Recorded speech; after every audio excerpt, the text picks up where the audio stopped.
हमारा के जुल्फिया कंवरिए नु जाना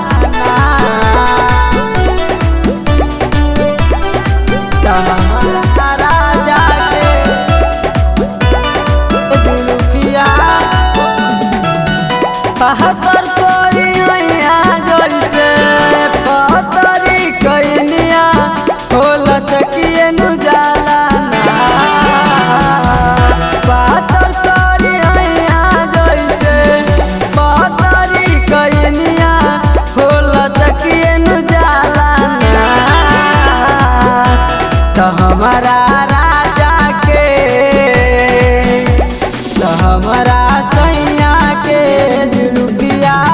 हो भवरिए नु जाला तो हमारा राजा के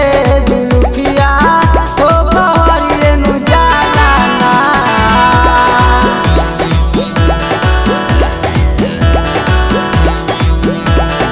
तो हमारा राजा के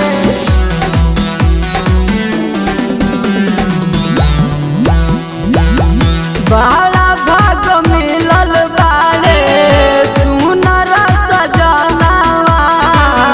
चले ले त लागे जैसे शीतला पवनवा